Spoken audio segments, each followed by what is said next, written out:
Yes, mga kaibigan, good morning po sa ating lahat, mga kapatid sa Panginoong Hesus, ano? Right now, tumbukin na lang po natin yung dalawang issue. Okay, alam natin, escalated na po ang mga nangyayari sa mundo. Wala na po tayong magagawa dito. Pero tukuyin natin yung madalas na itanong. Dalawa yan eh. Yung two witnesses, sino ba sila? At kung kailan sila darating? Pangalawang second half ng ating pag-uusap naman yung 144,000. Ano ba talaga ang view dito? Unang-una po, yung dalawa pong ito about the two witnesses and the 144,000 ng mga taong yan ay talagang wala po tayong specific na maibibigay kung galing lang po sa atin ang interpretation. In fact, maski basahin mo po ang Bible, one cannot determine kung ano talaga yon. Pero, binigyan naman tayo ng wisdom ng Panginoon. Start po tayo dito sa two witnesses. Okay. Maraming naniniwala, including me.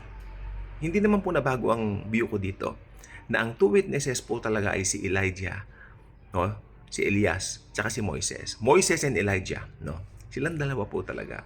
Kasi tignan po ninyo, si Moises, nire-represent po niya yung law. And Elijah, he represents the prophets. Kaya, hindi po talaga pwedeng mag-iba yung pananaw ko tungkol dito. Bagaman dinagalang ko yung pananaw po nung iba. Sabi nung iba nga si Enoch. Pero kung titignan mo yung argumento, Enoch cannot be kasi hindi naman po Hudyo si Enoch eh. Although, yung paraan kasi maybe pinagbasihan nila yung was being raptured or taken away from here, from the earth to heaven. Yun ang kanilang pinagbabasihan regarding that.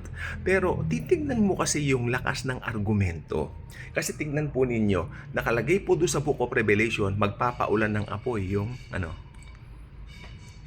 two witnesses. Sino po ba yung nagpapaulan ng apoy? Hindi po ba si Elias sa unang di ba doon sa Carmel, Mount Carmel, nung nakipag-showdown siya doon sa mga prophet ni Baal? Tapos, si Moises, anong ginawa niya? Hindi ba yung ilog ginawa niyang Siyempre, Diyos ang gumawa sa pamagitan ni Moises. God made the river red, blood. So, gagawin po yan ng two witnesses. And Enoch, bagamat na-rapture siya, hindi po suwato o hindi po akma regarding that, yung kanyang papel o kanyang, maybe Enoch was just being raptured dahil napakasama na nung paligid niya during that time. We can read that on the book of Genesis. Pero one cannot conclude that si Enoch isasama mo doon. So, pero I'm so sorry. Doon, nagkakape po kasi ako. Ganado lang.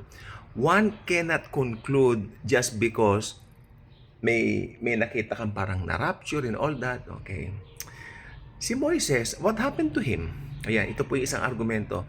Nasaan ang katawan ni Moises? Ang sabi lang po ng Bible, ang Diyos ang naghahawak sa katawan ni Moises. So, may imposible ba sa Panginoong Jesus? Wala, di ba?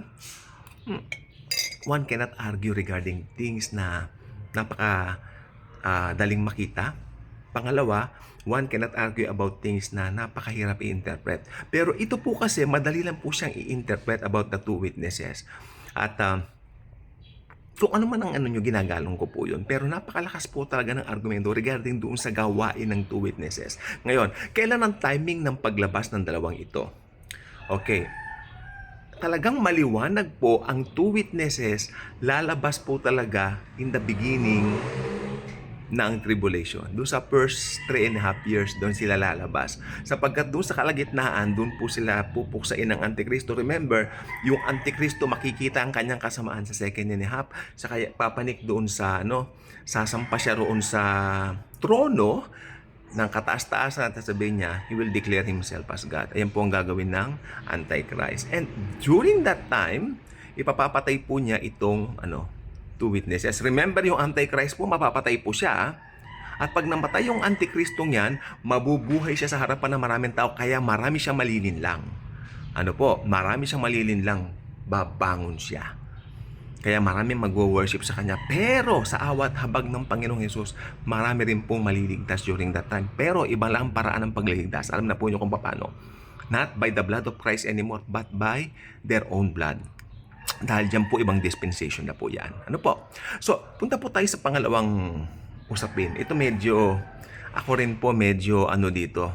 Aminin ko, iniiwasan ko to pag tinatanong ako. Pero alam niyo, if you are preaching or sharing the good news of the Lord Jesus Christ, dapat hindi mo iiwasan yung tanong. Siguro dahil hindi ko masasagot yung iba, dahil ito po ay napakaselan. Ito yung tanong. Who are the 144,000? Well, ako pinanghahawakan ko po dyan. Yung 144,000 po, ito po ay mga Hudyo.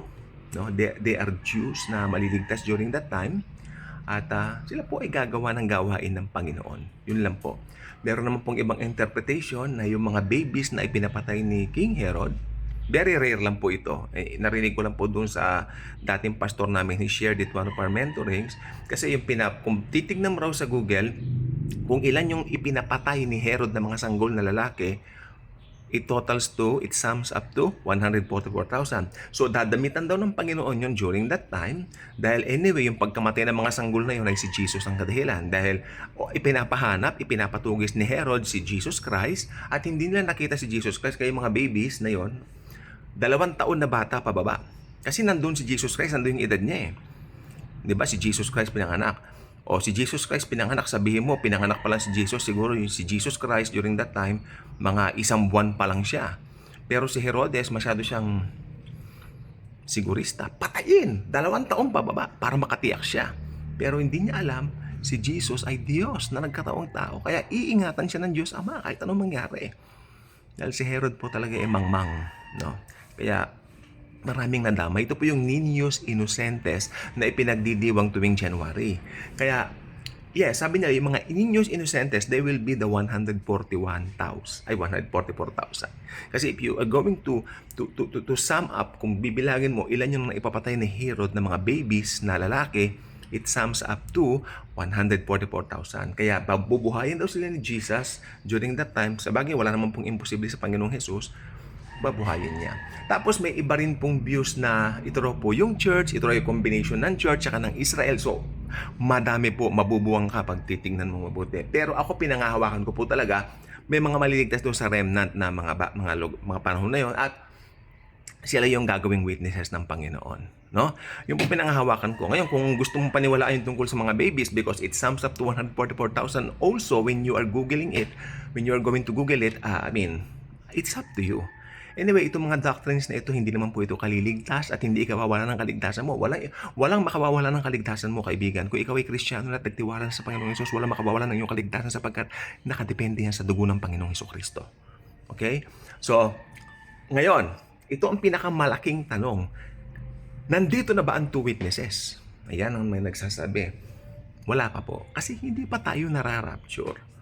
Amen. Yan 2 witnesses na yan, kasi talagang maraming naniniwala po talaga, ako including me, lalabas yan sa first 3.5 years ng ministry, or should I say, sa first 3.5 years ng tribulation. Doon sila magmi-minister, doon sila magmi-ministry.